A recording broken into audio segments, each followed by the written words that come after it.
Saudara, silahkan tonton videonya sampai habis. Jangan lupa like, subscribe, comment, and share. Itu tidak akan merugikan Anda dan justru akan menambah pahala dan kebaikan bagi Anda. Semangat berbagi. Seorang ulama besar yang bernama Imam Ibnul Qayyim Al-Jauziyah, beliau mengatakan manusia itu akan merasa bahagia bila mendapatkan tiga hal atau salah satu dari ketiganya. Kebahagiaan itu akan didapat bila mana? Satu, ketika Allah memberikan nikmat kepada kita, kita mampu menjemputnya dengan syukur kepada Allah Subhanahu wa taala.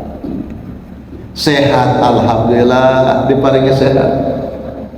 Bisa makan, alhamdulillah, masih sehat tubuh ini, sehingga makanan sesederhana apapun bisa terasa lezat. Saya berteman dengan kamu beberapa tahun, 10 tahun, belum lihat, belum pernah lihat kamu sakit. Bagaimana resepnya? Loh, saya itu jaga pola makan, olahraga yang seimbang, nggak ada Allahnya. Orang mukmin itu mesti nyebut Allah. Alhamdulillah, Gusti Allah yang merawat kehidupan saya dengan cara saya rajin olahraga, tapi Allah yang menyembuhkan saya.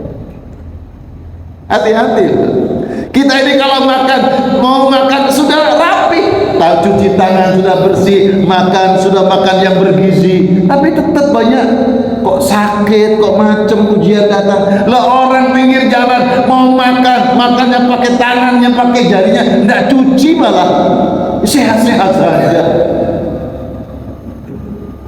Iya kan? Banyak bukti seperti itu. Kenapa? Semua adalah kuasa Allah. Ketika engkau diberikan nikmat oleh Allah, engkau mampu menjemputnya dengan bersyukur kepada Allah Subhanahu wa taala. Yang kedua, ketika engkau tergores oleh dosa, oleh maksiat, sebab dosanya orang mukmin itu tidak disengaja. Jadi orang mukmin itu kalau berbuat dosa itu tidak direncanakan. Moro-moro ento dosa ya. Ini apa? Pulang dari masjid, lewat kumpulan bapak-bapak, ibu-ibu, begitu kita mendekat, ternyata sedang menceritakan orang lain, sedang menggibah, sedang menceritakan kejelekan tetangganya. Kita ikut nimbrung. Nggak pernah ada perencanaan untuk ikut seperti itu, tapi kita merasa nggak enak. Aduh, kalau ditinggal nggak enak jadinya. Tapi ikut denger, ikut dosa. Itu namanya dosa ghibah, menggunjing. Segera ketika engkau tergores oleh dosa maksiat, segera taubat kepada Allah. Tinggalkan tempat itu, istighfar kepada Allah Subhanahu wa taala. Kalau kita berani, Pak, Bu, ayo ganti tema wae. Jangan menggunjing orang, ganti tema aja. Atau kita pura-pura nanya, di Masjid Nurul Yakin kemarin ada pengajian ya. Kita menyela dengan tema yang baik. Jangan, iya memang orang itu, kita ini di masjid, tolong jangan dekat-dekat Pak ini yang sebelah rumahmu itu. Apa orang nggak tahu sholat. Lah, apa hubungannya kita ceritakan buka aib orang? Mestinya kan kita habis sholat ini kita berkunjung silaturahim yuk ke masjid bulan. Ya sudah berkunjung, barangkali semoga Allah memberikan barokah, semoga Allah memberikan hidayah, bisa menemani kita sama-sama ke masjid. Jangan dibuka aibnya.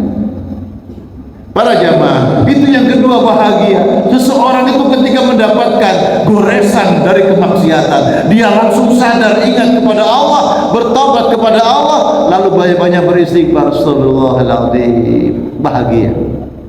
Yang ketiga, ketika Allah menguji kita, hidup ini ujian. Ada kebaikan yang kita rasakan, ada keburukan yang kita rasakan, tapi sesungguhnya apapun qadarullah yang Allah takdirkan itu adalah kebaikan bagi makhluknya. Itu sisi Allah. Cuma manusia melihatnya kok buruk, kok menyusahkan saya, kok aku tidak suka. kita. Itu cara pandang kita yang sempit. Oleh karena itu, seorang ulama besar tadi yang bernama Abu Qilabah, bagaimana tidak punya kedua mata, kedua tangannya buntu, berpenyakit, tapi dia masih bisa memuji Allah Subhanahu wa taala. Coba temukan kebaikan Allah di mana. Ternyata boleh Allah berikan ujian berupa fisiknya berkurang, hartanya berkurang, Allah menguji apapun, tapi Allah masih menitipkan iman. Masih ingat Allah, masih nyebut nama Allah, lisan ini diberikan kemudahan Allah untuk berzikir. Bapak Ibu gampang mana nyebut nama Allah dengan nyebut nama aduh ketika sakit? Sakit gigi terutama. Aduh, coba ganti Allah jarang, banyak aduh.